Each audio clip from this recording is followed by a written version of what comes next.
va dirigido a alguien en particular, para esa persona que desde hace días tenía una inquietud por esta cita en particular. Así que necesito que te hagas un enorme favor. Quiero que veas a este mensaje como una consulta médica. Recuéstate en la camilla y déjate examinar. Y yo intentaré, como hago cada semana, transmitirte lo que él me dijo que te diga. Pocos lo saben, pero una noche y sin ninguna razón aparente te despertaste con una ansiedad que nunca antes había sentido. Fue como si todo lo que tienes por dentro, todo lo que te compone, estaba a punto de estallar, pero tu piel se lo impedía. Todo dolía, pero dolía de una forma tan extraña que ya te resignaste a buscar la forma de describirlo. Cuando comenzó, quizás era una sensación de malestar, una especie de inquietud omnipresente que te acompaña a donde vayas y se queda contigo, hagas lo que hagas. Sientes como que algo no va bien, aunque no lo puedes identificar.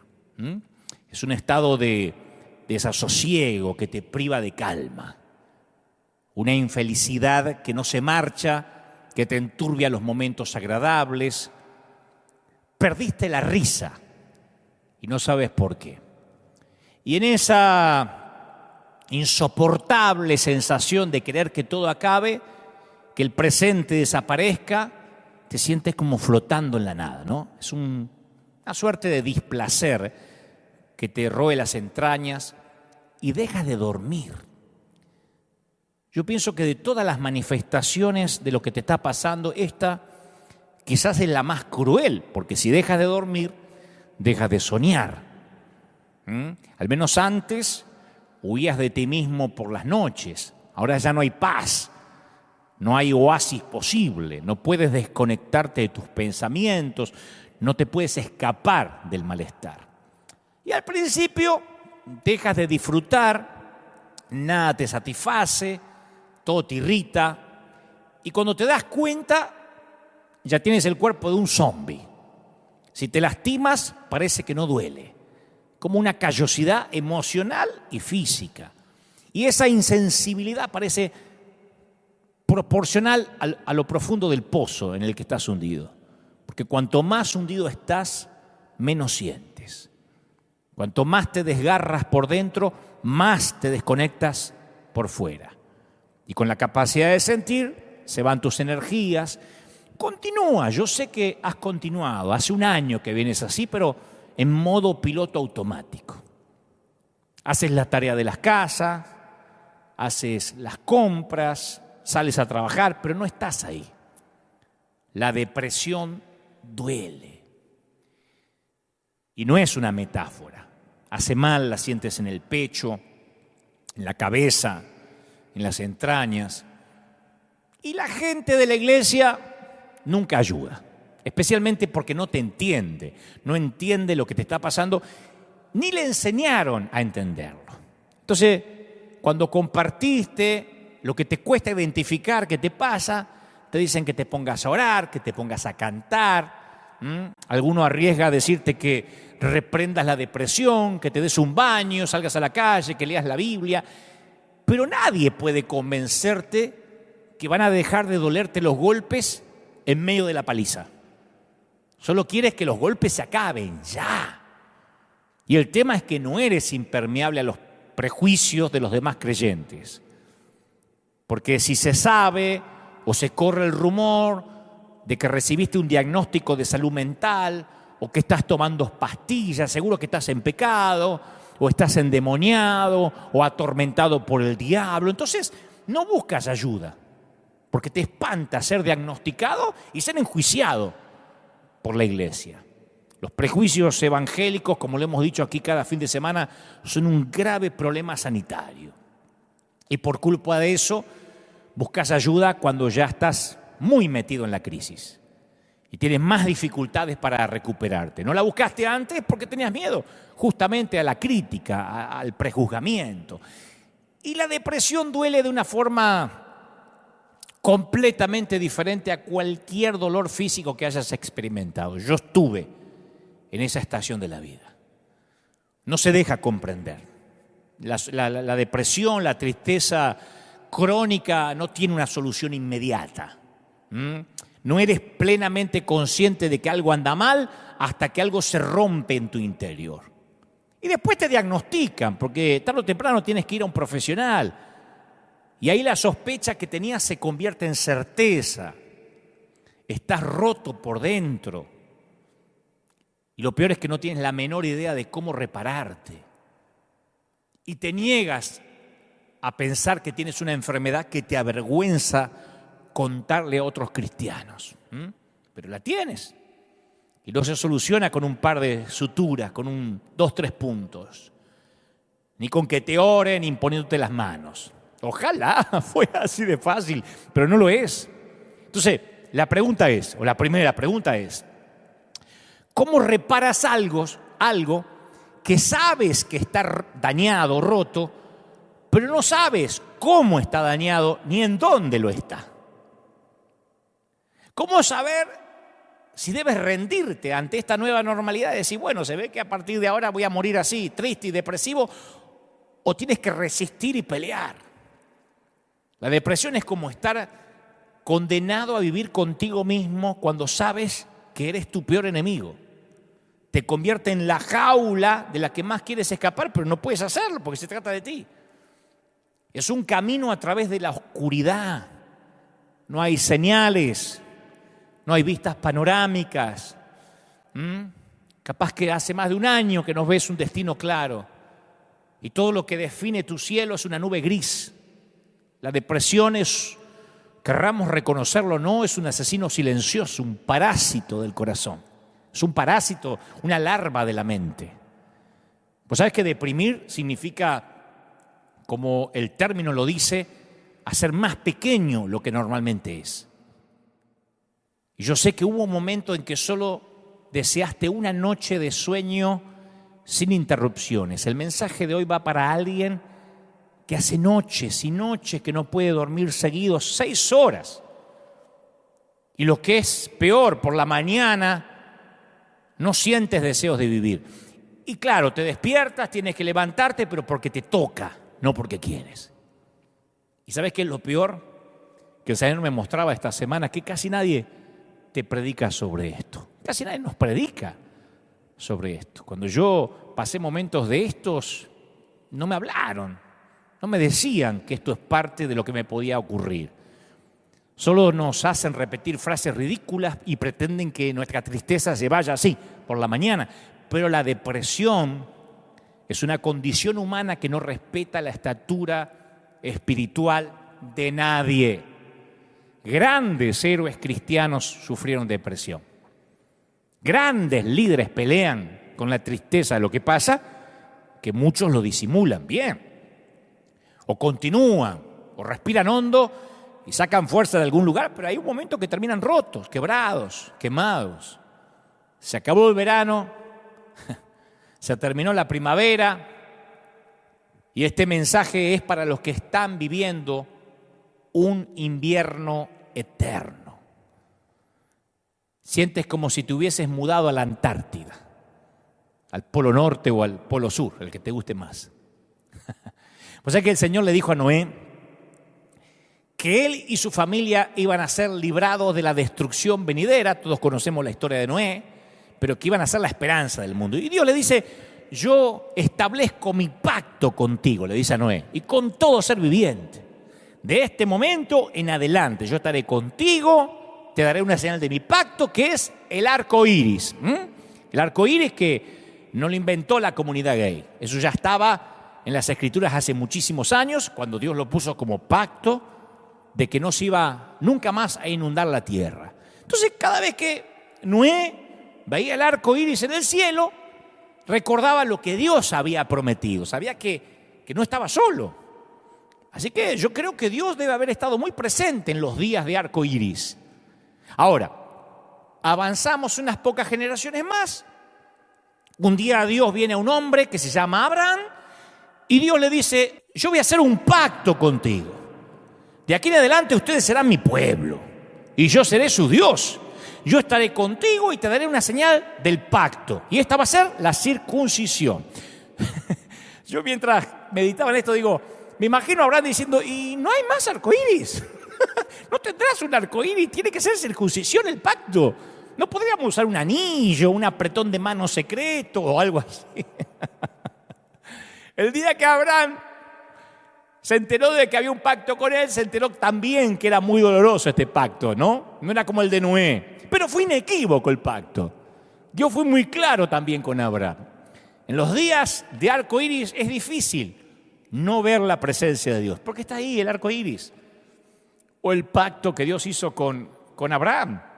En los días de arco iris, en los días de verano, en los días de primavera, el velo que separa lo natural de lo sobrenatural se vuelve tenue.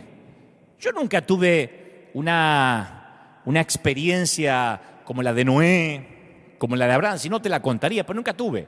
Yo nunca presencié una visitación verificable, así de Dios de manera empírica, ¿no?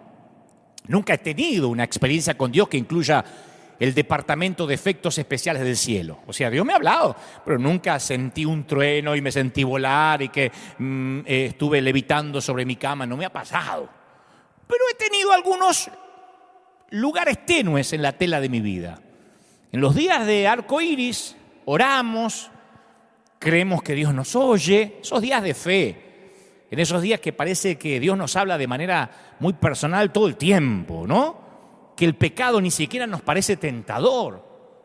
Y cuando uno está en esa zona, nuestros hijos pueden derramar soda gaseosa en una alfombra blanca y uno se dice a sí mismo, oh, pero ¿cuántas veces yo hice lo mismo cuando era chico? No se preocupen, porque como uno está tan conectado con Dios, llega la suegra y dice, ay, sí, es la suegra, va a criticar lo que cocino, va a criticar cómo crío mis hijos, pero qué bueno que Dios me permite amarla. Esos son los días de arco iris, ¿no? Por eso, los que son sabios aprenden a atesorar los días de arco iris, los días de verano, como regalos que llegan de tanto en tanto. Los almacenan para recordar en los días en que Dios va a parecer que está ausente. Sin embargo, uno de los peligros que yo veo en esto es que a veces podemos empezar a pensar que los días de sol son días que nos ganamos. Que esos días de arco iris o de verano son un reflejo de nuestra madurez espiritual. O lo que es peor, pensamos que los días de sol son un reflejo de nuestra sana doctrina. Y ahí podemos empezar a juzgar a los que no están teniendo días de arco iris. Ahí es cuando juzgamos o criticamos a los que viven días grises. A todos les llega el día en que Dios les quita los puntales para que puedan empezar a cultivar una verdadera adoración.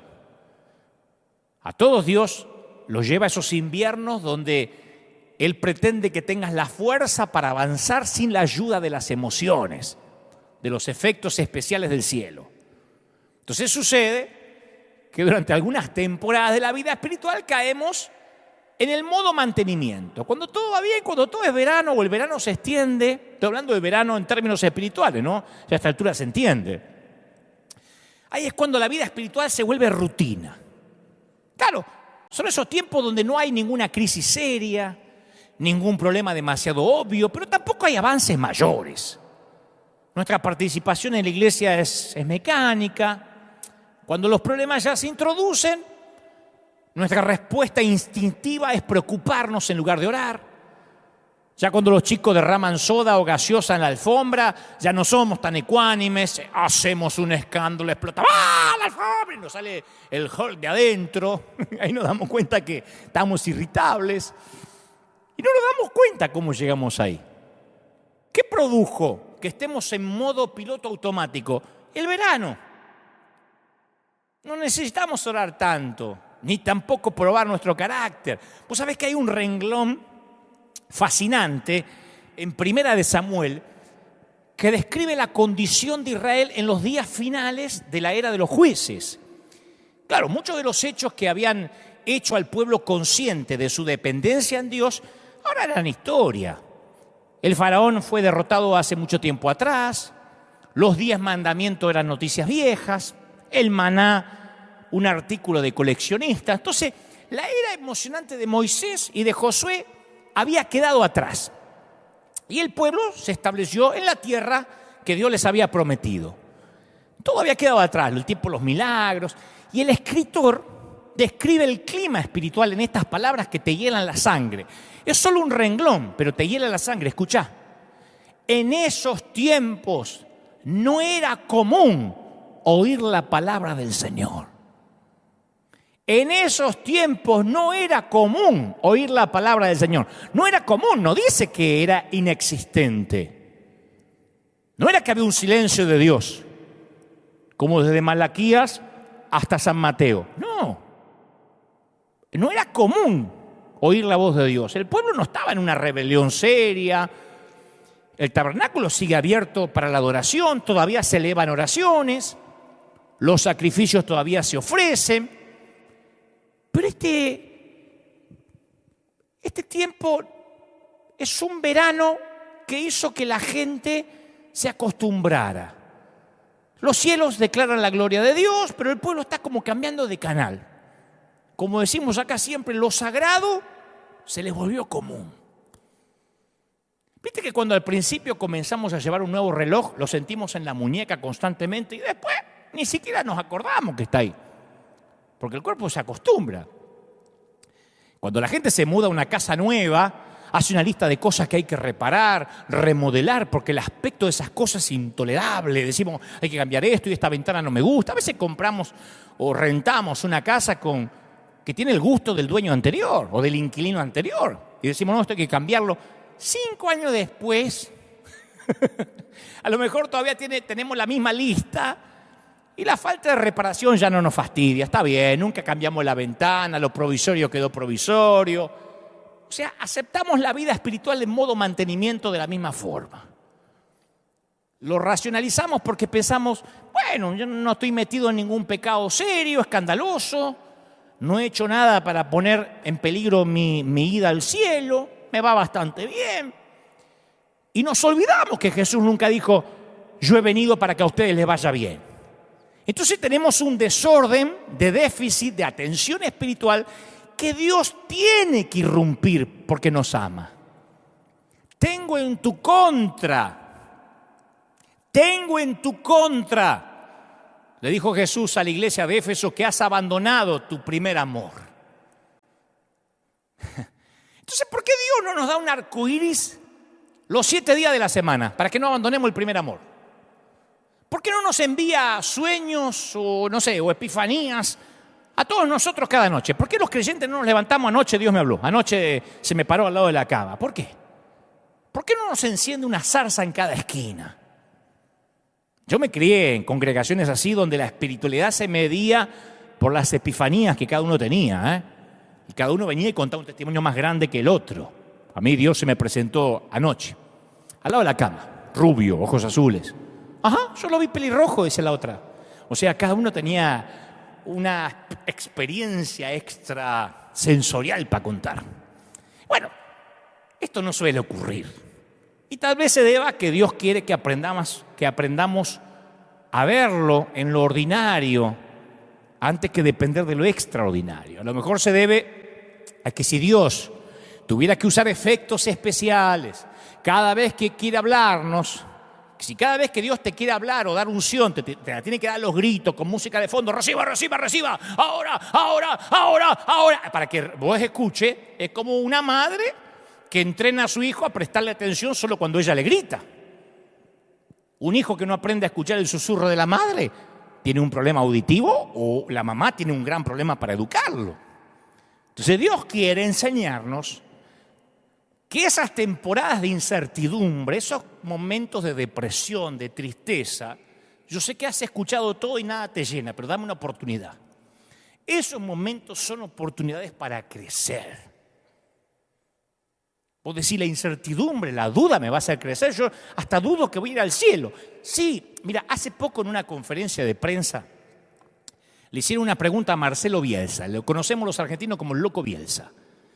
El actual técnico de Leeds United de la Premier League de Inglaterra. Entonces, estaban ahí en la conferencia de prensa y le dice: Bielsa, ¿cómo maneja usted la incertidumbre y la ansiedad de no saber cómo va a ser el resultado de la liga, del campeonato?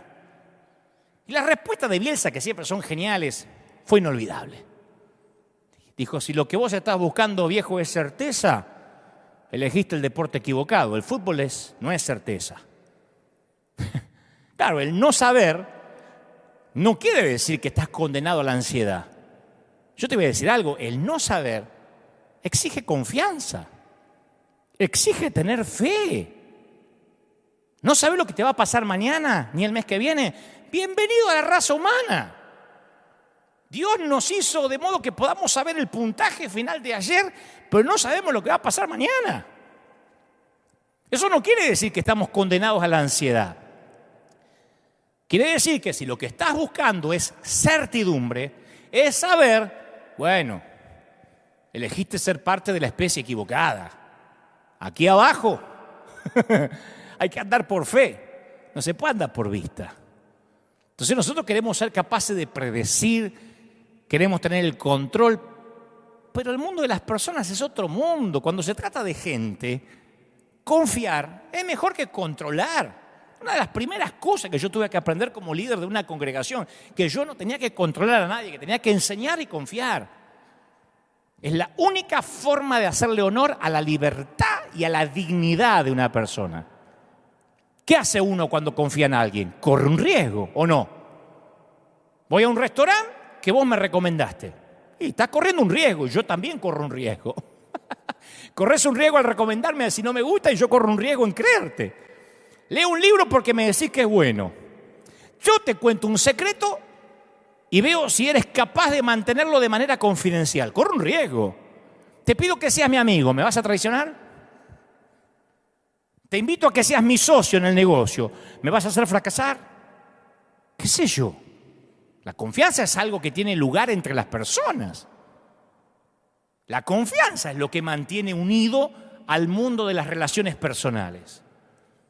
Cuando confío en ti, yo tomo un fragmento de mí mismo, de mis cosas, de mi dinero, de mi tiempo, de mi corazón, y lo pongo en tus manos. ¿Y sabes qué soy? Vulnerable. Yo te doy el regalo de mi confianza y vos me das el regalo de tu fidelidad. Ese es el don de la incertidumbre. ¿Está claro? Grabate esto. Mientras exista la duda, es el único tiempo en que necesitas la fe. Cuando las dudas desaparecen, la persona ya no necesita la fe. Aquí en River, y lo saben los que son de la familia, una vez por mes o una vez cada 15 días le suelo decir a la gente: si usted tiene problemas con el estacionamiento, si acá hay que hacer mucha fila para entrar, busque iglesia de queridos amigos, y le nombro los pastores con nombre y apellido. Le digo: aquí está la querida iglesia de Dani de León, la iglesia del pastor Azurdia, llamada Final, tienen una Rick Warren si te gusta una iglesia gringa. Yo le doy nombres de colegas porque yo tengo confianza. Si no les gusta, ¿para qué quiero tener a alguien a disgusto en la congregación? Y yo sé que el control no le da dignidad, no le da libertad a la gente. Me tiene que pedir permiso antes de visitar otra iglesia. Ese control es inseguridad mía. Yo estoy seguro de lo que Dios me mandó a hacer y decir, punto. A lo mejor no te gusta más este menú y querés buscar otro. Esa es tu libertad. Yo te doy confianza. Y en mi confianza a lo mejor me das fidelidad, a lo mejor no. Si no me la das, quizás no me la merezco o no me la querés dar. Y esto es en todo. El escritor de Hebreos dice: sin fe es imposible agradar a Dios. Y es cierto. No podemos agradar a Dios sin fe. Pero sin fe es imposible agradarle a nadie. Tratá de hacer un amigo sin tener fe. El amigo te dice: ¿me prestás un libro? ¿Y qué me firmás de que me lo vas a devolver? Perdés el amigo. Tratá de casarte sin tener fe. Tratá de criar a un hijo sin aprender a confiar. En todo es fe. Y en todo se corre un riesgo. Por eso yo siempre tengo desconfianza de los que afirman a la ligera, porque no digo que todos los que lo dicen no es verdad, pero muchos a la ligera suelen usar: tengo una palabra del Señor, Dios me dijo, Dios me dijo. Hay gente que Dios le dice, pero hay gente que lo usa a la ligera. Yo suelo desconfiar de aquellos que creen conocer también a Dios, porque la mayoría de las veces lo que Dios le dijo coinciden con sus propios deseos. Me encuentro con muy poca gente que Dios le dice que deje un trabajo que gana mucho dinero por creerle a Dios por nada. Me encuentro con poca gente que Dios los envía, los saca de la comodidad y ellos dicen, ¿sabes que Dios me está mandando a un lugar sin comodidad? Generalmente Dios le dice cosas que les gusta a ellos, ¿no? Por lo general. Yo me acuerdo que en una ocasión cuando yo era chico, una mujer se puso en pie en la congregación. ¿Viste en esos tiempos que las profetas o los profetas podían interrumpir al pastor mientras predicaba? Vos dirás, ¿eso pasaba? Sí. El pastor estaba predicando y empezaba alguien como un motorcito que se iba prendiendo. Te iba avisando, guarda que viene una transmisión satelital. ¿Te acordás cuando estabas mirando la tele y eras chico y el gobierno, ¡pum!, te cortaba la película porque había un comunicado oficial? A partir de ahora, LRA Radio Nacional transmitirá desde casa de gobierno a la hora que sea. Bueno, así eran las profecías cuando yo era chico. El pastor decía, vamos a leer... La señal de ajuste te decía, viene. Entonces se paró una vez ahí y dijo, tal como estuve con Abraham, tal como estuve con Abraham cuando dirigió a los hijos de Israel por el desierto, del mismo modo estaré con ustedes, dice el Señor. Y se sentó. Y todos, amén, amén. Y entonces el esposo le susurra algo al oído a la profeta. Y la mujer se para de nuevo y dice, así dice el Señor, me equivoqué, fue Moisés. Claro, yo digo, cuando estas cosas pasan, a las claras habla de que a veces decimos cosas que nos gustaría que Dios dijese, pero que Dios no está diciendo. Pero el punto es el siguiente. Job es un libro lleno de dudas. Job es el principal escéptico. De ese libro, el que más duda, el que menos sabe qué dice el Señor, es Job. Duda del carácter de Dios. En un momento dice Job, sepan que es Dios quien me ha hecho daño, Él me ha atrapado en su red. Oh, palabras duras. Job duda de la bondad de Dios. Las saetas del Todopoderoso me han herido y mi espíritu absorbe su veneno. Acusa a Dios de estar ausente, en silencio. A ti clamo, Dios, pero no me respondes. Y en cambio los amigos de Job están seguros de los caminos de Dios.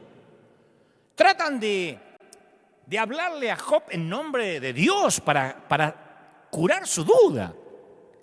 Y sin embargo, cuando Dios habla, está del lado de Job. Y se muestra irritado con esos amigos que sabían o creían saber lo que Dios quería. Dice Dios, porque a diferencia de mi siervo Job, lo que ustedes han dicho de mí no es verdad.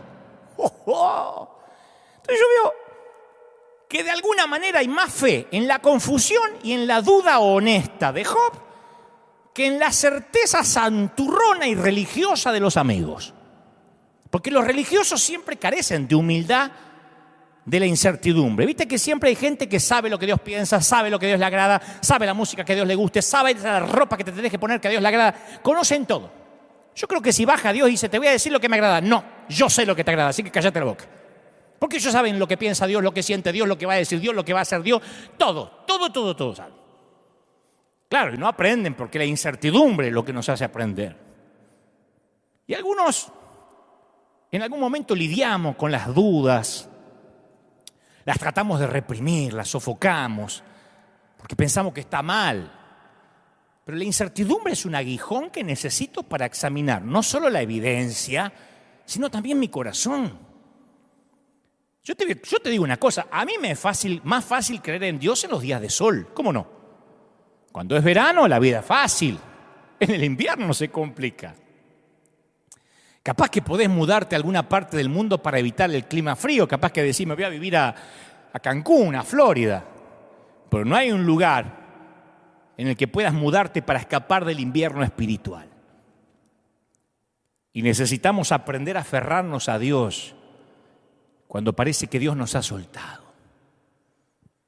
El invierno puede venir cuando alguien ha perdido su trabajo, tiene una profunda tristeza o incluso vergüenza, porque ya no está seguro ni quién es. Sin su trabajo perdió su identidad, o por lo menos eso siente.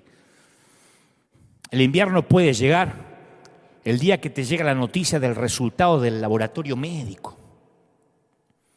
Todos esos sueños que diste por sentado, que verías a tus hijos casarse, que envejecerías con tu cónyuge, que verías a tus nietos, que ibas a morir cuando estuvieras listo, de viejito, en una cama, ahora todo se te hace añicos.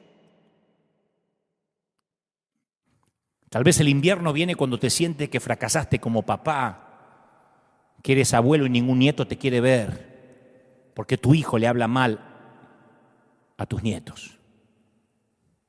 O llega el día cuando alguien que querías con todo el alma y el corazón se murió, y vos oraste con intensidad y pasó lo inevitable. Entonces cualquiera de esos infortunios puede helarte el alma. Cualquiera de esas cosas puede anunciar la llegada del invierno a tu vida. Pero lo más duro del invierno es que parece que Dios se fue. Eso es lo más duro.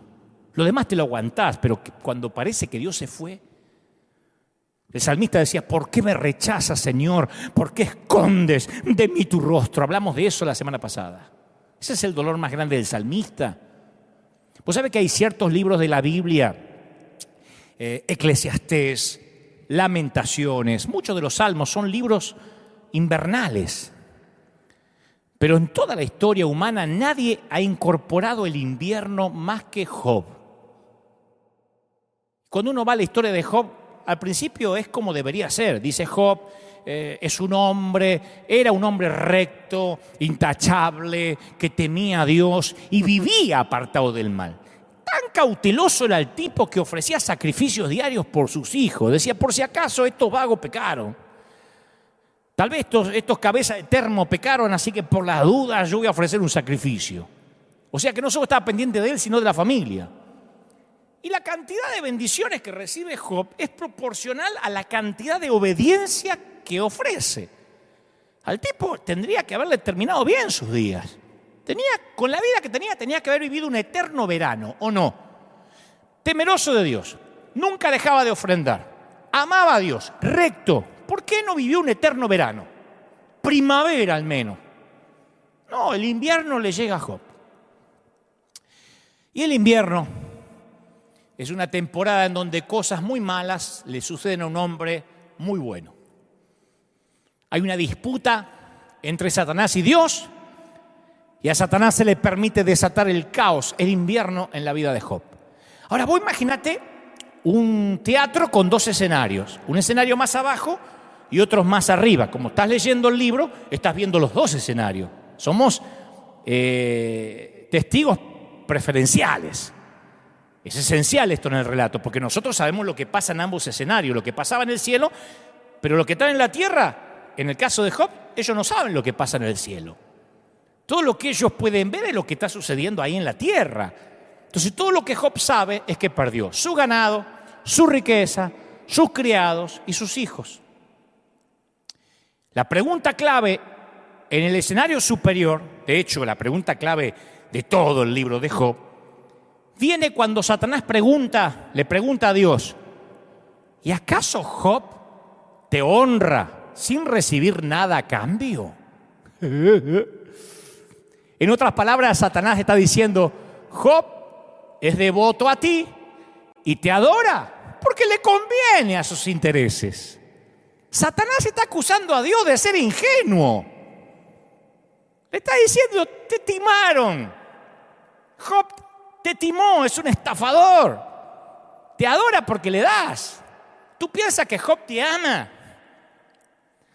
Te ama como los nenes aman al vendedor de helados. La manera en que las mujeres veteranas aman las cremas y el botox. Cerrale la llave de las bendiciones y verás lo rápido que Él cierra la llave de la adoración.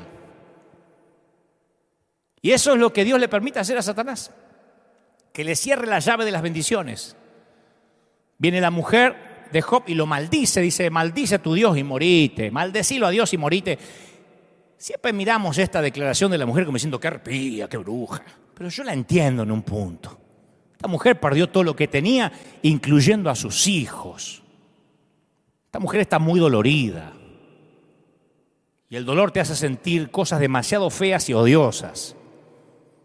¿Y sabes qué dice el escritor? A pesar de todo eso, Job no pecó ni de palabra. Aclara, ni de palabra. O sea que en su corazón ya Job había empezado a luchar. Y entonces aparecen los amigos de Job, ¿viste?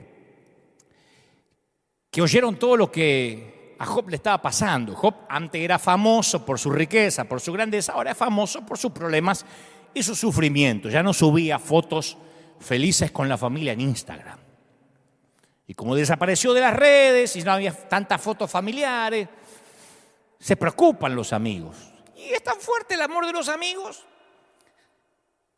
es tan fuerte lo que sienten por él, que dicen, mira, vamos a ayudarlo en su aflicción, vamos a sentarnos junto a él y a beber su angustia. Es noble lo que los amigos sienten al principio. Las Escrituras relatan que a la distancia lo vieron a Job, que estaba tirado en las cenizas, y casi no lo reconocieron. Y se echaron a llorar a voz de cuello, rasgándose las vestiduras, arrojándose polvo y ceniza sobre la cabeza. Habían oído que la estaba pasando mal el tipo, pero nada los preparó para esto. Y el relato continúa, y durante 7 días y 7 noches se sentaron en el suelo para hacerle compañía. Y ninguno le decía nada porque veían cuán grande era su sufrimiento. Vos imagínate lo que sería sentarte en silencio por alguien 7 días. Es una acción poderosa. Fue tan poderosa que llegó a ser parte de la vida judía. Hasta hoy los judíos hablan de sentarse Shivá. Literalmente significa sentarse 7. Sentarse 7 días. Los judíos acostumbran que los amigos vienen y se sientan por un periodo de una semana con el enlutado, con el afligido. Es el más grande ejemplo bíblico de lo que Pablo después le ordena a los romanos. Lloren con los que lloran. Lloren. Fíjate vos que nos olvidamos de eso. Es como que en la iglesia nos dicen, no, ustedes tienen que reír con los que ríen. Y los que lloran, hay que hacer los que rían. Lloren con los que lloran. Si no hubiese dicho Pablo, busquen una explicación para darle respecto a por qué están llorando. ¿Qué es lo que más le molesta al que está sufriendo el invierno, la depresión? Que le quieran buscar una explicación. Pablo hubiese dicho, recuérdenle que todo va a salir bien, que se dejen de llorar, que confiesen la victoria. No, lloren con los que lloran. Porque si vos te estás muriendo de frío en el invierno y alguien te quiere explicar de que el frío no existe, que lo rechaces, que te empoderes en contra del frío, lo que necesitas es que te abriguen. Pero después de los 7 días, los amigos de Job van a hablar, y bastante. Y se van a meter en problemas, porque les sale el argentino de adentro y hablan. Y hablan y se meten en problemas. Ahora voy con eso. Porque me importa qué es lo que hace Job. Job también, después de 7 días, habla. Y ojalá que pudiera repetir lo que dijo al principio, en la primera oleada de invierno, cuando en el capítulo 1 dijo, el Señor me ha dado y el Señor me ha quitado. Bendito sea el nombre del Señor. Si él hubiese repetido esas palabras que dijo en el capítulo 1, ahí la prueba se acababa. Job sería un librito cortito. Pero en vez de eso dijo, dice la Biblia que después de esto Job rompió el silencio para maldecir el día en que había nacido. Maldito el día de mi cumpleaños. Esta es la clase de cosas que mantiene a Job fuera de los congresos de empoderamiento, ¿ves? No lo quieren invitar. Y por los próximos 28 capítulos, Job derrama un nivel de amargura, confusión, tristeza, ira contra Dios que te aturde. Si estás deprimido y te lees el libro de Job de corrida, te querés suicidar en adhesión. 28 capítulos quejándose. Claro, el tipo quiere saber por qué está deprimido, por qué Dios lo olvidó. Y es una llaga tan viva que los amigos no lo pueden aguantar. Esos que se quedaron 7 días en silencio se pudrieron. Porque los amigos de Job creían lo que muchos creen hoy. Los amigos de Job se habían instruido en la doctrina del algo habrás hecho. 7 días te acompañamos. Después, si esto no cambia, y macho, empezá a buscar qué hiciste. Algún muerto en el ropero tenés. Ellos tenían la idea que la bondad te trae prosperidad y bendición. La maldad te trae el invierno. Portate bien, vivís en verano. Portate mal, vivís en invierno. Claro, cuando los tipos estaban en silencio, a Job lo ayudaron, lo acercaron a Dios. Cuando hablaron, lo alejaron de Dios, lo arruinaron. Job, si estás deprimido, macho, algo habrás hecho. Un hijo de Dios no puede deprimirse. Una cosa es tener un día, 2, lo tuyo ya va para largo, Esto de estar triste es satánico. Arrepentite, buscá dónde está el pecado. Eso le dijeron los amigos. Yo digo, no puede ser tan actual. Viste que uno dice, el libro de Job es viejo. Estos argumentos que expresan los amigos de Job, decime si no se repite en nuestras iglesias. Cuando estás en el invierno, lo que más empeora en el dolor son los propios creyentes. Me ha pasado a mí muchas veces. Estás en el hospital, la estás peleando, ¿viste? Viene alguien y te dice, ¿sabes por qué estás acá? Porque querés. Tenés que hacer guerra espiritual, querida. Y reclamar la salud que te robó el diablo. La querés matar y decir, Señor, yo te la mando a esta. Estás ahí orando por tu papá, por tu cónyuge, por tu hija. Y viene alguien y dice, ¿sabes por qué no se sana? Porque le falta fe. Así, tu abuela. Vamos, levántese de esa cama, salga debajo de la sábana, que eso de estar deprimido no es de Dios. Un hijo de Dios no tiene que tomar medicamentos ni pastillas, y te las agarra y te las tira por el inodoro, lo querés matar con lo que te salieron las pastillas. Entonces asociamos el bienestar con la presencia de Dios y damos por sentado que el sufrimiento, que la depresión significa algo habrás hecho mal. Tras lo que te está pasando, la culpa de qué hiciste mal para estar así. Fíjate que nadie escribe un libro, ¿dónde está Dios cuando todo me va bien? ¿Dónde está Dios en los veranos? ¿Quién cobra una herencia? Y pregunta, ¿por qué a mí Dios y no a otros pobres? ¿Quién? Me lo merezco. Si no falto nunca a la iglesia, siempre diezmo. Yo sé que el dolor no es parte del plan original de Dios. Dios aborrece el dolor, pero Él lo redime. El tema es que en los veranos te voy a hablar de mí. En los veranos espirituales yo me tiento a pensar que es debido que mi éxito, mi riqueza, si es que la tengo, mi reputación, si es que la tengo, mi virtud, si es que la tengo, todo es porque estoy haciendo las cosas bien, porque tengo el control. Y en el invierno lo primero que aprendo es que yo no controlo las cosas, ni siquiera mi salud. Cuando te tiembla todo el cuerpo por la depresión y no podés controlar el temblor, ahí te das cuenta que ni siquiera controlás eso. Alguien alguna vez dijo que la diferencia más grande entre Dios y yo es que Dios nunca se cree que soy yo. Nosotros sí en un momento nos creemos que somos Dios. En el dolor nos damos cuenta, yo no soy Dios. Por supuesto, esto no quiere decir que vamos a acercarnos a quien está sufriendo depresión y decirle, son buenas noticias, estás creciendo. No, esto es más profundo, más misterioso que eso, no es tan lineal. Job pasa la mayor parte del tiempo quejándose a Dios.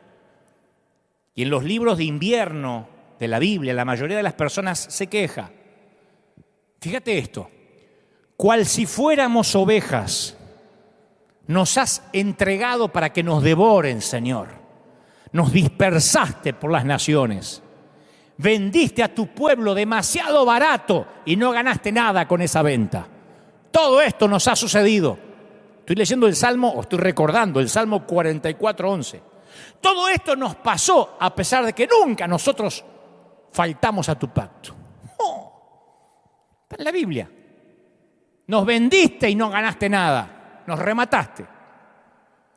Los israelitas dedicaron más salmos a quejarse que a cualquier otra categoría. Y vos sabés que en el mundo antiguo estas oraciones de queja no tienen paralelo con ninguna otra religión. Nadie se atreve a orarle así a Mahoma, al Buda. En ninguna otra cultura la gente oraba a su Dios en un lenguaje tan franco, incluso tan rudo. Salmo 44:19, ¿sabés qué dice? Tú nos arrojaste a una cueva de chacales. Despierta, Señor. Fíjate que falta respeto. ¿Por qué duermes? Levántate. No nos rechaces para siempre. ¿Por qué escondes tu rostro y te olvidas de nuestra opresión? Uno dice, qué manera de hablarle a Dios. Despiértate, dormilón. Solo Israel de todo el mundo antiguo elevaba esta clase de oraciones de queja. Esto es lo que hace estas oraciones tan poderosas y una parte tan importante de nuestra vida espiritual. ¿Vos me estás diciendo que quejarse, faltar el respeto a Dios? No. Cuando somos francos, cuando no somos hipócritas, cuando vamos a Dios de manera auténtica, orando, Dios viene en el invierno.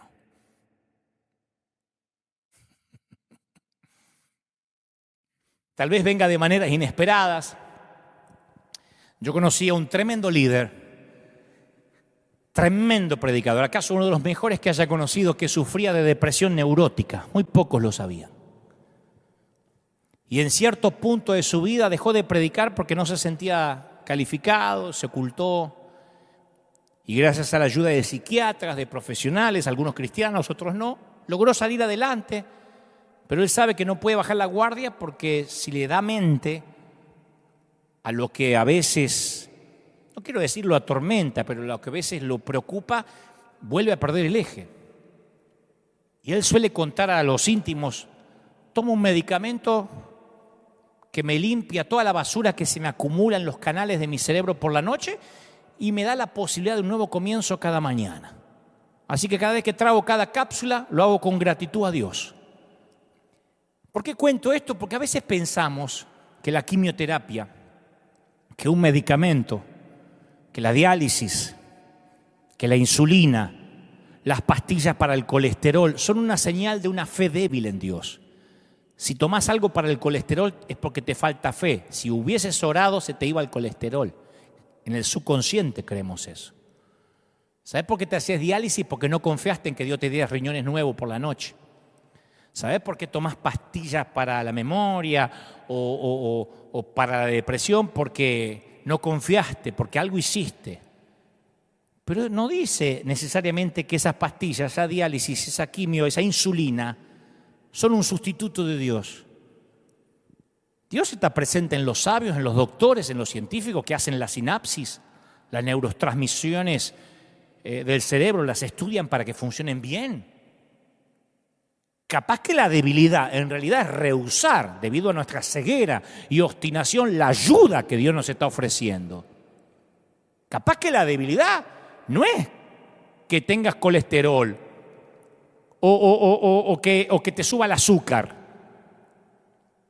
Capaz que la debilidad es que tienes el orgullo de no querer ser diagnosticado y no querer ser tratado. Dios ve todo. Dios ve tu depresión desde que empezó. No es que te abandonó a las pastillas. Dios ve todo, hasta cuando fuiste al médico, cuando fuiste al profesional. Ciertamente he visto la opresión que sufre mi pueblo en Egipto. He visto, lo he escuchado quejarse de sus capataces. Conozco sus penurias. Yo me pregunto si Moisés lloró al oír estas palabras.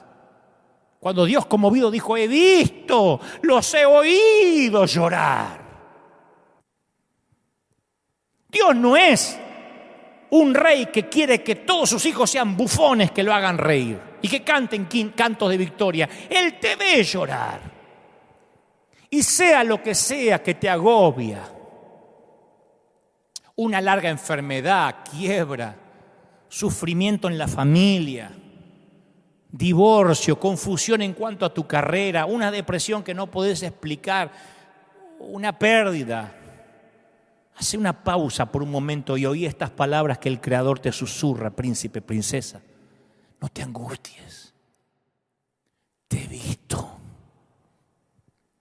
Te he oído. Confía en mí. Yo sé lo que estás pasando y me importas. Te hago un paréntesis chiquitito y te cuento rápido una historia, pero chiquito. Dios le dice a Abraham que va a tener un hijo, pero nunca llega. Rápido. La Biblia narra que en Medio Oriente las madres sustitutas eran una opción.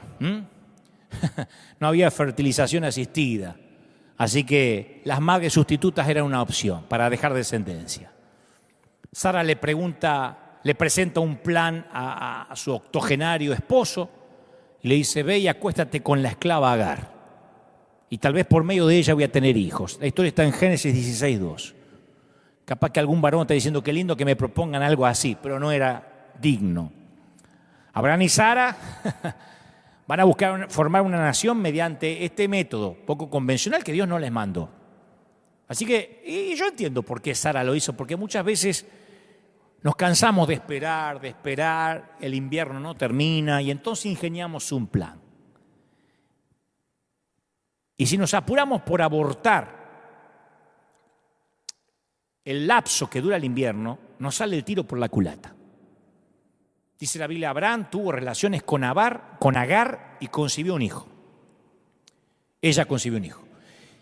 Claro, quien lee la historia de Abraham no necesita adivinar lo que sintió en su corazón la esclava Agar cuando se embarazó, porque ahora su posición cambia, tiene relaciones con Abraham, tuvo relaciones con Abraham. Porque antes nada más era la esclava de Sara, ahora comparten el mismo hombre. Entonces, en cierto sentido, Agar se convirtió también en la esposa de Abraham, la eleva de posición. Y el embarazo le da valor, se siente superior a Sara, que no es fértil, y ahí se acelera el drama. Al darse cuenta Agar de que estaba embarazada, miró con desprecio a su dueña. Dice Génesis 16:4. La miraba con desprecio a su patrona, que a veces capaz que la retaba, la maltrataba, y ahora ella estaba embarazada del marido de la patrona. Yo me pregunto si Agar sonrió mirando a Sara como diciendo: estoy embarazada y vos no. Llevo al hijo de tu marido en mi vientre, algo que nunca lograste. Y claro, Sara se enfurece, la empieza a maltratar. Agar no aguanta más, para hacer la historia corta, huye, escapa del hogar de su amo. Me cuesta mucho definir en esta historia quién es el héroe, quiénes son los villanos, porque todos tienen culpa. Agar es arrogante, despectiva, Sara es cruel, Abraham es un tipo pasivo, no hace nada. No hay nadie inocente en la historia. Es un lío esta situación, peor que un novelón de Univisión. Pero acá la historia da un giro. Cuando Agar sale y escapa, yo esperaba que la cámara se quede con los personajes principales, con Abraham y Sara. Agar es un personaje de reparto, esas que aparecen en las novelas un ratito y se van. No, la cámara la sigue a Agar, embarazada, que escapa al desierto. El ángel del Señor la encuentra cerca de un manantial y le dice: estás embarazada y le pondrás a este hijo el nombre de Ismael, porque el Señor escuchó tu aflicción. Escuchó tu aflicción. Le vas a poner el nombre de Ismael, que significa Dios escucha. Y le explica lo que significa: porque el Señor escuchó tu aflicción. Agar, Él sabe de tus lágrimas. Dios vio tu depresión. Agar, Dios vio cómo Sara te maltrató, te usó, mandó al marido a tener relaciones contigo que capaz que ni querías. Dios vio todo, Dios escucha. Y entonces la fugitiva, la esclava, hace algo extraño. Ella le pone nombre a Dios. Dice: como el Señor le había hablado, Agar le puso por nombre el Dios que me ve. Me fascina, el Dios que me ve. Ahora he visto al Dios que me ve. Génesis 16:13. El Dios que me ve. Claro, una esclava, una madre sustituta. Che, dale un hijo a esta y que después te lo dé.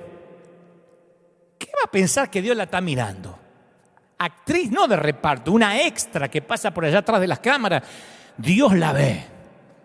¿Quién es el Dios que le dijo a Abraham que dejara su hogar, su lengua, su pueblo y su país? Es el Dios que escucha, el Dios que ve. El Dios que ve tu depresión, que está a favor de los rechazados.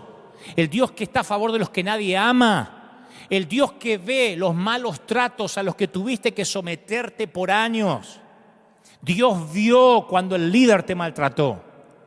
Dios vio cuando el pastor te maldijo. Dios vio cuando tu esposo era un agresivo pasivo. Dios vio cuando tu esposa te subestimaba y no te admiraba. Dios ve.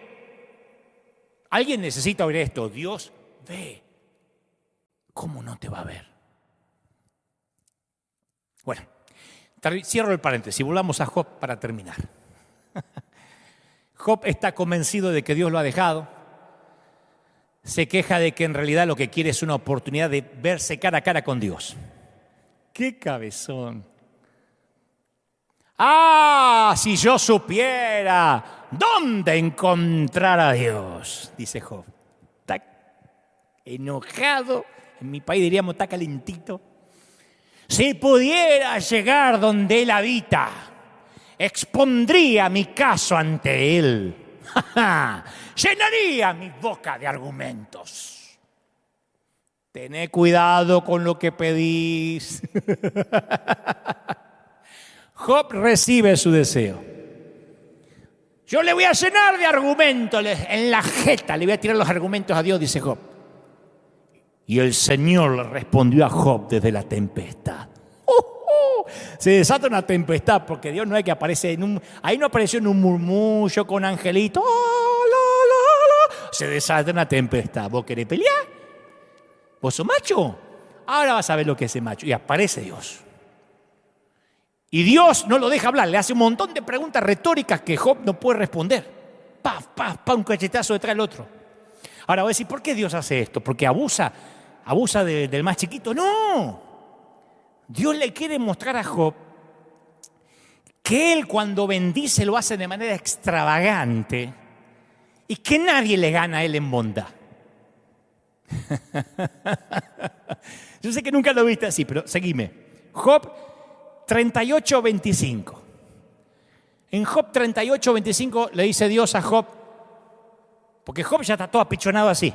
Dios se le aparece, ¿quién abre el canal para las lluvias torrenciales?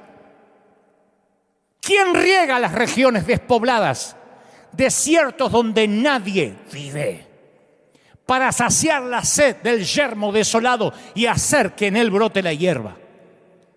Ahí entendió Job por dónde iba la cosa, porque la vida de Israel dependía de la lluvia. Y jamás un judío desperdicia nada, menos agua. Y Dios le dice, ¿quién riega los desiertos donde nadie vive?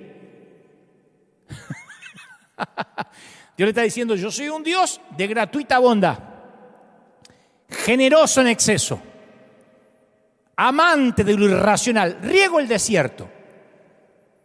Dios es bueno sin ninguna razón, es bueno porque le encanta dar. Él envía ríos de agua viva que fluyen debido a la pura generosidad exorbitante. Dios le dijo, yo si quiero riego el desierto. ¿Y qué? Yo soy re heavy. Yo si quiero riego el desierto. ¿Y qué? Le dijo Dios. Yo si quiero riego el desierto y te lo riego. Y no hay nadie viviendo. Y te lo riego. Y hago que brote hierba porque se me antoja. Es una tierra salvaje donde no vive nadie. Y está llena de belleza y gracia porque yo hago llover ahí. Podría no hacer llover, es desierto, yo hago llover. Y hay más. Ya Job no quiere terminar la charla ahí, pero Dios se va a quedar hablando. Dios se pone creativo. Dios se deleita, y se lo dice, en crear animales que no sirven para nada. Job 39:13 dice, el avestruz es un animal bobo y aletea sus alas con alegría como si pudiera llegar a alguna parte. La hembra del avestruz, Job, la hice para que ponga los huevos y no se recuerda dónde los puso los huevos. Le está diciendo, no es digna de ninguna inversión, pero cuando corre se ríe de los jinetes y los caballos. Le está diciendo a Dios, yo si quiero hago una ave que pone huevo y se olvida dónde los puso. Porque tenía ganas de hacer un avestruz. Yo hice a Behemoth, dice Dios, que se cree que es el hipopótamo. El hipopótamo no tiene ningún uso, no sirve para nada. Pasa a un zoológico y sale de abajo y hace... se mete por abajo y dice, ¿para qué sirve semejante bicho? Y dice Dios, ¿quién se atreve a capturarlo? ¿Quién lo atrapa y le perfora la nariz? Como se hace con los bueyes, ¿viste? ¿Quién le perfora la nariz? sos macho, perforale la nariz al hipopótamo. Claro, el mundo antiguo consideraba al hipopótamo como un monstruo caótico que había que destruir. Pero Dios dice, no. Y agrega, entre mis obras ocupa el primer lugar. Cuando vos te pregunté, después del ser humano, o antes de crear al ser humano, ¿cuál fue el animal que Dios dijo, con esto me lucí? El hipopótamo. Es como que dijo, lo mejor que hice, estaba creando a full ese día. Ese día estaba a full. Estaba creando a full y hice el hipopótamo. Ese día estaba reinspirado. Me levanté una mañana y dije, ¿qué puedo hacer? Me voy a hacer un hipopótamo. Job está así. Dios se deleita en el toro salvaje que nunca lo podés usar para el arado. Dice, me deleito en el asno salvaje que nunca va a ser domado y que se ríe del arriero. En el leviatán, que era una bestia marina, que nadie puede atrapar. La pongo ahí en el agua y no lo pueden pescar. No hay nada, dice Dios, en el mundo que se le parezca. ¿Por qué Dios le dice todo esto a Job? Porque le está haciendo entender que Dios crea, cuida, da, y se deleita en animales que parece que no son útiles para nada. Se deleita en la belleza de la criatura menos estratégica. Lo que Dios le está diciendo a Job es, no te des por vencido, este invierno no va a durar para siempre. Yo soy la clase de Dios que ama irracionalmente, sin razón alguna, que crea un avestruz y ama al hipopótamo. No me sirven para nada y los amo. No hay nadie en el desierto y hago llover. Me voy a olvidar de vos, cabezón. A mí me fascina esto porque esta extravagancia de Dios, este extravagante amor de Dios me incluye. Yo no me considero un soldado de Dios, un siervo valioso del reino. Yo soy un payaso. Y soy el equivalente capaz celestial de un avestruz. Ni siquiera creo que soy un rinoceronte. No fuimos hechos para ser perfectos, fuimos hechos para encantarle. Yo creo que Dios se ríe conmigo. Me fascina. Como que Dios dice, mira, hice a Dante. Mira qué raro que es el tipo. Le preguntan si es pastor y dice que no. Hace 50 años que no se cambia el peinado. Mirá, y lo amo. Claro, Job nunca se entera de la conversación que hubo en el cielo. ¿Viste? Es como nosotros que vivimos en el escenario de abajo. El invierno viene, no sabemos por qué. Pero Job descubre algo. Haya Dios. En un momento dice, de a oídas te había oído, pero ahora mis ojos te ven. Ya esa frase es suficiente para redimir tu invierno. Con esa frase te digo algo, vale la pena el frío.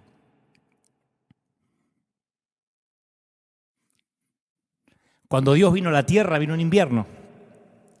A Jesús como a Job se lo conoció como varón de dolores. Él mismo atravesó el invierno de la ausencia de Dios. ¿Te acordás? Dios mío, ¿por qué me has desamparado? Y después voy a la mayor parte del último capítulo del libro de Job y es un epílogo porque Dios le dice a los consoladores de Job, a los amigos, estoy muy irritado con ustedes. Porque a diferencia de mi siervo Job, lo que ustedes han dicho de mí no es verdad. Nos olvidamos de esto, porque los amigos de Job decían, estás así porque algo habrás hecho. Si te hubieses portado bien, Dios te hubiese bendecido y nunca te hubiese quitado lo que tenías. Y Dios se irrita y dice, eso es mentira acerca de mí. Yo no soy el genio de la lámpara que se me frota y doy deseos. Él habló bien de mí, con todas sus dudas, enojado. Pero ustedes no. Imagínate el asombro de los tipos. Job se queja de Dios y ellos defienden a Dios. Claro, porque no tenés la sana doctrina. Te pasó eso porque tu mujer se cortó el cabello. Y Dios se asoma y dice, no, Job tiene razón. Ustedes no, cabezas de termo. Ustedes no tienen razón. Claro, a Dios le revolvió la panza, el estómago, que estos tipos repitieran la acusación de Satanás. ¿Sabés por qué te ama Job? Porque lo bendecís. Cerrale la llave de la bendición y él va a cerrar la llave de la adoración. Y estos tipos van y repiten las mismas palabras de Satanás. Si haces las cosas bien, Dios te va a bendecir. Por eso Dios se irritó. Le dice, Job, ora por ellos para que los perdone. Me imagino la conversación que tuvieron estos religiosos con Job. Tuvieron que ir a pedirle, ora por nosotros para que nos perdone. Tuvieron que cambiar su doctrina. Y luego, en las palabras finales, escuchá esto, porque esto te va a partir la cabeza como me la voló a mí. Pues yo te dije que esta era una charla de café con Dios que ibas a tener. En las palabras finales el escritor dice algo que nosotros lo pasamos por alto, pero los lectores antiguos lo habrían captado. Dice que Job tuvo más hijos, Dios lo bendijo, al doble. Y luego da los nombres de las hijas de Job. No da los nombres de los hijos, da los nombres de las hijas. En todas las genealogías hebreas esto no tiene precedente, no se había oído nunca. Primera vez que se conoce el nombre de las hijas en una genealogía. Pues sí, ¿por qué? Es más, los nombres son re extraños. Viste que los nombres de la Biblia son expresiones del carácter, de la intención divina. Te llamarás Israel, príncipe con Dios. Los nombres hebreos son muy serios porque expresan una virtud, un carácter, una verdad teológica. Los nombres de las hijas de Job son nombres que significan, que tienen que ver con la belleza. Una se llama Gémina. Gémina, que significa paloma, que es una ave encantadora. La segunda hija se llama Cesia, que quiere decir canela, una especia muy delicada en esos tiempos. Y lo mejor es el nombre de la hija número 3, Keren Apuk. Keren Apuk, que quiere decir sombreado del ojo. Job le puso nombre de maquillaje, como si vos le pusieras a tu hija Séfora, L'Oréal Paris, Estée Lauder. No solo eso, déjame avanzar, Job le da una herencia. En el mundo antiguo, dominado por el hombre, un padre con 7 hijos ni hubiese pensado en dejarle algo a una hija. Porque los hijos varones eran los estratégicos, los útiles. Estaban obligados a cuidar los hijos varones de sus padres en la vejez. Las hijas no eran estratégicas ni indispensables. El dinero que iba a las hijas se usaba para cuidar a los padres de sus esposos. Al suegro. Era como poner dinero en el fondo de pensión para otro. Así que, ¿por qué el escritor incluiría esto de la herencia a las hijas y el nombre de las hijas? Porque ahora Job se deleita y le da amor a las criaturas menos estratégicas. Ahora conoció a Dios y él está bueno, lleno de gracia. Ahora Job es generoso de manera extravagante. Es amante de una forma irracional. Él ama y da sin razón alguna. Che, no se le da herencia a las hijas. Yo sí. Si Dios riega el desierto, si Dios crea el avestruz que se olvida los huevos, creó el hipopótamo que no nos sirve para nada. ¿Te recuerda a alguien? Claro, Satanás estaba completamente equivocado en cuanto al viejo Job. El viejo sabía. Y la pregunta central en Job ¿puede un ser humano aferrarse a Dios, al amor, a la fe, incluso en pleno invierno? Sí. Sí, porque el invierno justamente es para eso. Job nunca vio el escenario superior, Nunca se enteró de la plática hasta que llegó al cielo, nunca se enteró. Me imagino que eso estaría grabado en el cielo. Cuando llegó, Dios le dijo, ¿querés que te ponga la grabación de lo que pasaba mientras que a vos abajo te rascabas con una teja? Te cuento la charla de arriba. Y se habrá reído. Es como cuando ves el making of, el backstage de una película, ¿viste? Y te muestra cómo hicieron los efectos. Ahí se enteró que su fidelidad tenía un significado cósmico. Nunca supo que había algo eterno en juego en su vida transitoria. Y ahí, sentado en el montón de ceniza, rascándose la llaga de su piel con pedazos de teja y ollas rotas, deprimido, confuso, Job descubrió que las personas en dolor a veces aprenden mejor que cualquier otro. No estaba solo, no está solo. El cielo y el infierno están esperando ver qué haces o dices. Eso es lo que te está pasando en tu invierno. Te doy un consejo que no me pedís. Hay que confiar en el autor. Tienes que empezar a creer que Dios tiene una buena razón para mantener sutil su presencia en tu invierno. Porque eso permite a criaturas pequeñas y frágiles como nosotros, los seres humanos, la capacidad de amar de verdad, de escoger amar de verdad. ¿Viste cuando vas detrás de un patrullero? Te encontrás que hay un policía delante, por lo menos acá. Ahí bajás la velocidad rápido, no lo pasás. Y no necesariamente porque tenés un corazón bueno y seas buen conductor, te querés ahorrar la multa. Y Dios quiere que a Él se lo conozca, no de una manera abrumadora. Él no quiere quitarnos la posibilidad de un amor que elegimos con libertad. No quiere que digamos, no acelero porque me va a castigar. Él quiere que lo amemos. Uno nunca sabe dónde Dios se va a asomar, ni por medio de quién va a hablar, o en qué improbable escenario va a aparecer. Después de la resurrección, María Magdalena estaba directamente mirando a Jesús y pensó que era el jardinero, el empleado de servicio de jardinería. La Biblia dice que Dios está presente siempre, pero a menudo de maneras inesperadas. Dios viaja de incógnito. Es el maestro del disfraz. Cuando Dios descendió para estar con nosotros, Emmanuel, se le llamó despreciado y rechazado por los hombres. Así que Dios descendió, nació en un pesebre, consiguió un empleo en la industria de la carpintería, serruchando madera y clavando clavos 8 horas al día. Dios estaba en cada página de sus contemporáneos, pero nadie lo reconoció porque todos esperaban a alguien que se pareciera al tipo que vemos en la bóveda de la Capilla Sixtina.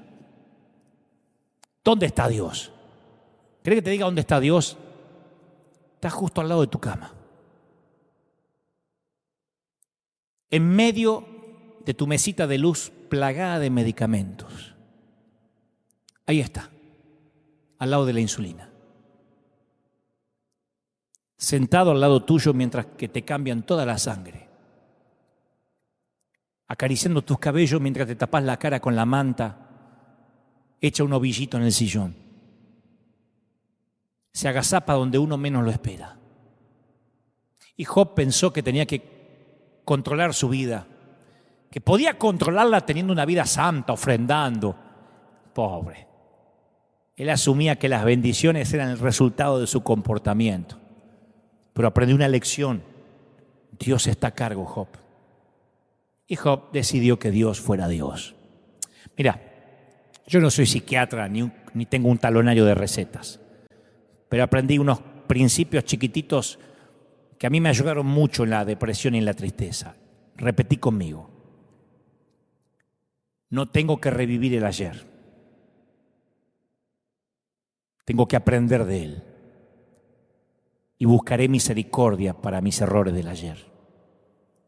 El sol ya se puso en el ayer. El sol todavía no salió mañana. Así que hasta mañana no puedo cambiar mañana. Hoy voy a vivir el hoy. Esta es mi jurisdicción. Enfrentaré los desafíos de hoy con las fuerzas del hoy. Bailaré el vals de hoy con la música de hoy. Bailaré mientras dure la música, mientras toque la orquesta. Y cuando llegue mañana, lo harás otra vez. ¿Hasta cuándo? Hasta que termine el invierno. Vamos a orar. Padre, gracias por esta cuna de campeones, por estos obreros de primera línea, por estos generales que me permites hablarles semana a semana. He transmitido, Señor, lo que creo me has dicho que le diga a este tu pueblo, a este tu escuadrón de búsqueda en combate contra las filas invasoras. He hablado con tus príncipes, con tus princesas. Como cartero he transmitido lo que me has dicho que les diga. No agregué ni omití ninguna palabra a lo que considero torpemente puedo transmitir de parte tuya como mensajero. Afirma, Espíritu Santo, sella estas palabras en el corazón de cada quien. Oro por católicos, por musulmanes, por judíos, por ateos. Oro por toda esa gente rota. Oro por todos aquellos que se sienten indignos que Dios los ame.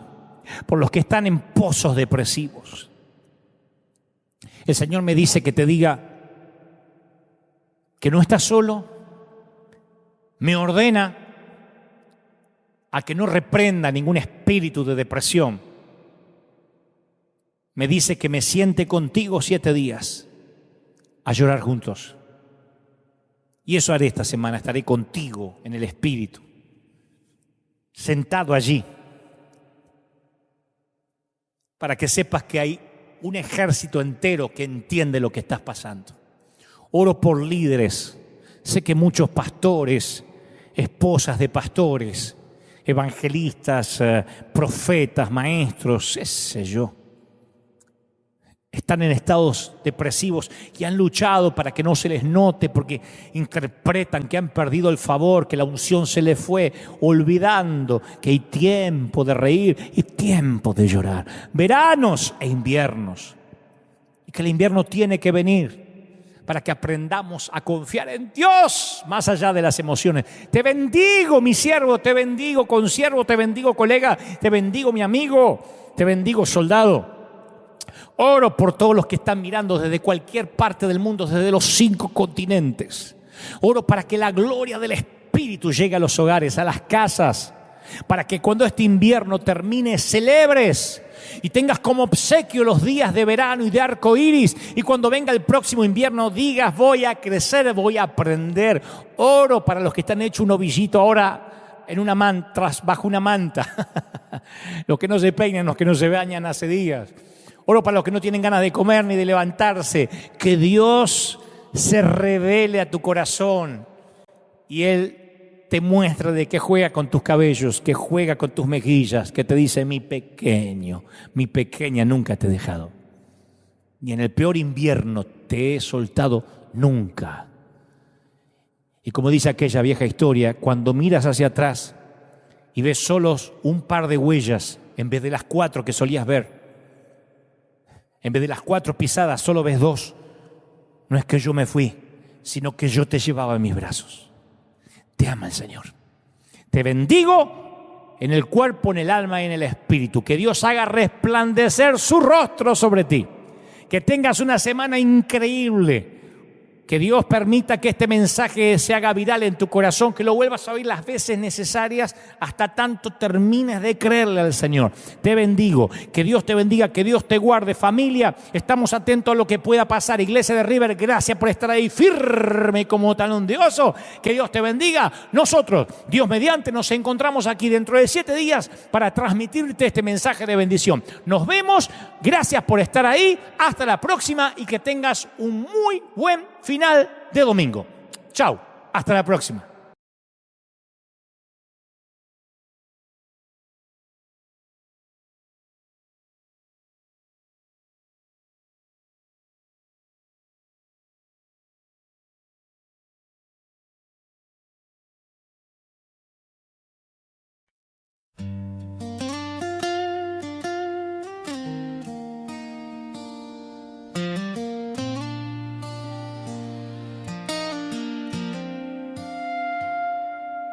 Everything I used to live for faded slowly out of sight. Now my days just circle around you like I'm lost without a light. All the noise just turns to silence when your memory comes through. And the world I once was chasing now feels small and shaped like you. My whole world is only you. Every thought keeps breaking through. You're so close inside my mind, but so far in real life. I can feel you everywhere, in the things we never shared. All this love I'm going through never reaches you.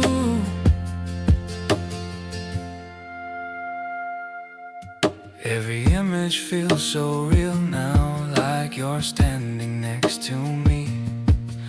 The truth is in the silence you were never meant to see. My whole world is only you. Every thought keeps breaking through.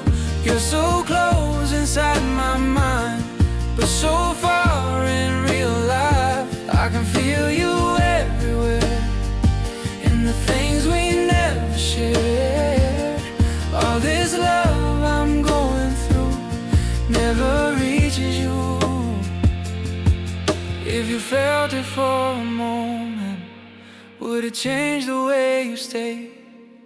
Or would I still be the shadow that just fades away?